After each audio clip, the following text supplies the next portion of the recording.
Warahmatullahi wabarakatuh.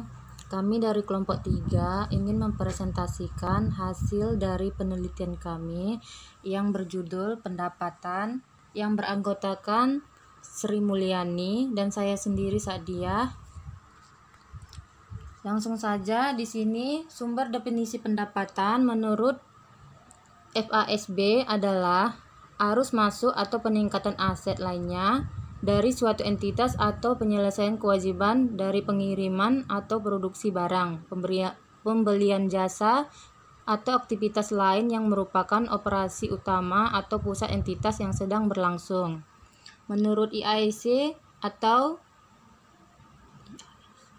IAI, pendapatan adalah peningkatan manfaat ekonomi selama periode akuntansi dalam bentuk arus masuk atau peningkatan aset atau penurunan kewajiban yang mengakibatkan peningkatan selain yang berkaitan dengan peserta ekuitas.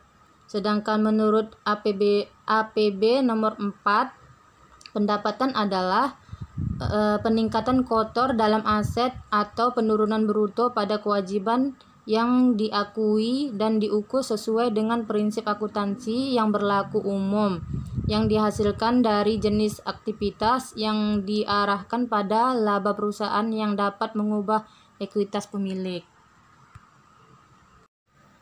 Selanjutnya, adapun karakteristik utama pendapatan di sini: A. Aliran masuk atau kenaikan aset. Yang B. Kenaikan yang mempresentasikan operasi utama atau sentral yang terus-menerus. Maksudnya adalah pendapatan dari kegiatan normal perusahaan biasanya diperoleh dari hasil penjualan barang atau jasa yang berhubungan dengan kegiatan perusahaan. Yang C. Pelunasan, penurunan atau pengurangan kewajiban, di mana suatu entitas mengalami kenaikan aset sebelumnya, misalnya menerima pembayaran di muka dari pelanggan, pengiriman barang, atau pelaksanaan jasa akan mengurangi kewajiban yang menimbulkan pendapatan. Jadi, kenaikan aset pendapatan dapat diartikan sebagai penurunan kewajiban. Yang D. Suatu entitas. Maksudnya adalah pendapatan didefinisikan sebagai kenaikan aset, bukannya kenaikan ekuitas bersih, meskipun kenaikan aset tersebut akhirnya berpengaruh terhadap kenaikan ekuitas bersih. Yang E. Produk perusahaan, di mana aliran aset dari pelanggan berfungsi hanya sebagai pengukuran, tetapi bukan pendapatan itu sendiri. Yang E. Pertukaran produk, harus dinyatakan dalam suatu moneter untuk dicatat ke dalam sistem pembukuan. Suatu moneter yang paling objektif adalah jika jumlah rupiah tersebut merupakan hasil transaksi atau pertukaran antara pihak independen. Yang G.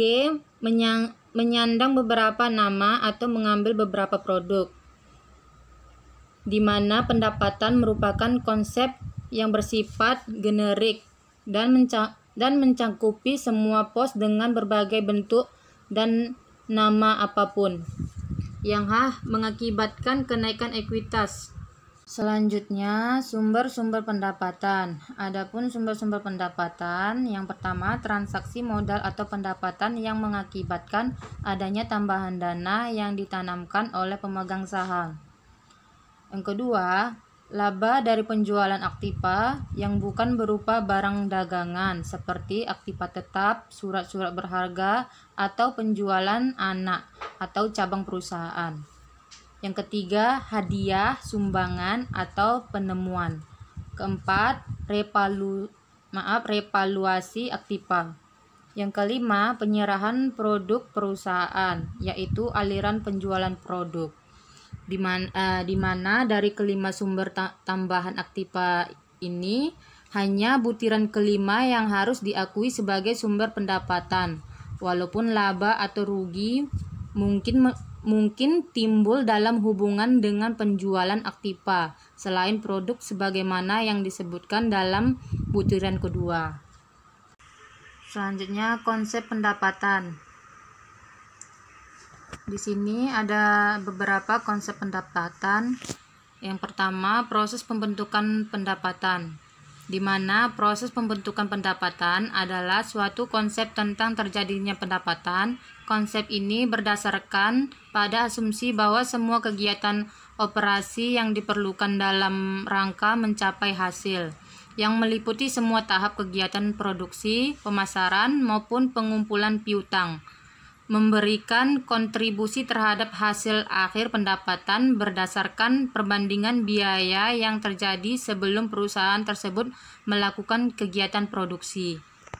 Yang kedua, proses realisasi pendapatan, di mana proses realisasi pendapatan adalah proses pendapatan yang terhimpun atau terbentuk sesudah produk selesai dikerjakan dan terjual atas kontrak penjualan. Jadi, pendapatan dimulai dengan tahap terakhir kegiatan produksi, yaitu pada saat barang atau jasa dikirimkan atau diserahkan kepada pelanggan. Jika kontrak penjualan mendahului produksi barang atau jasa, maka pendapatan belum dapat dikatakan terjadi karena belum terjadi proses penghimpunan pendapatan.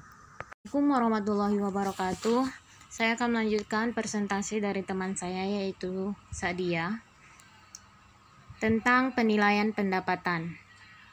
Adapun di sini penilaian pendapatan itu terbagi menjadi 4. Yang pertama, biaya historis atau historical cost. Historical cost merupakan aktiva dicatat sebesar pengeluaran kas yang dibayar sebesar nilai wajar dari imbalan yang diberikan untuk memperoleh aktiva tersebut pada saat perolehan. Yang kedua, biaya kini atau current cost. Maksudnya current cost ini aktiva dinilai dalam wujud kas yang seharusnya dibayar bila aktiva yang sama atau setara yang diperoleh sekarang. Dan yang ketiga, nilai realisasi atau penyelesaian, realization atau settlement value,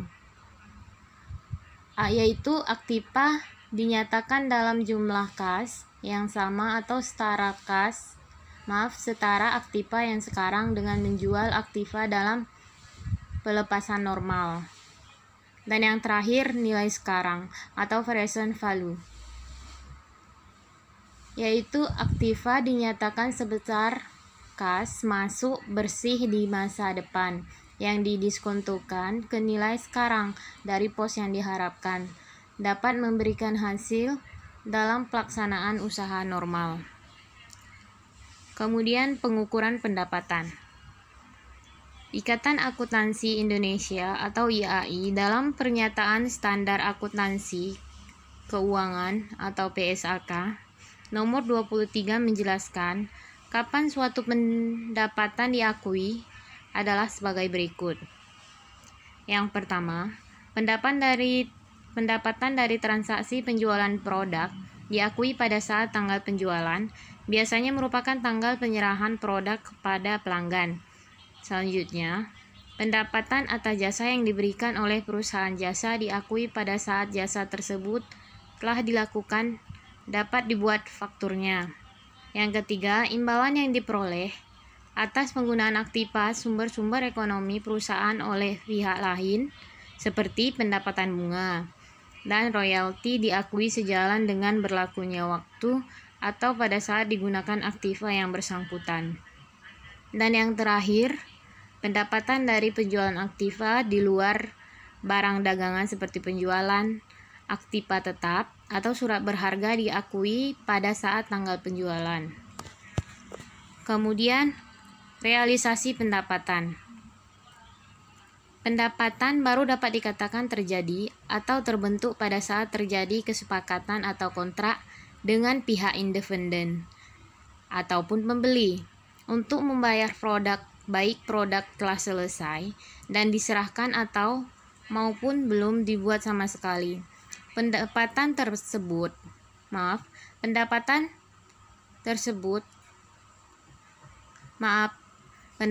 terbentuk pada saat produk selesai dikerjakan dan terjual langsung atau pada saat terjual atas dasar kontrak penjualan.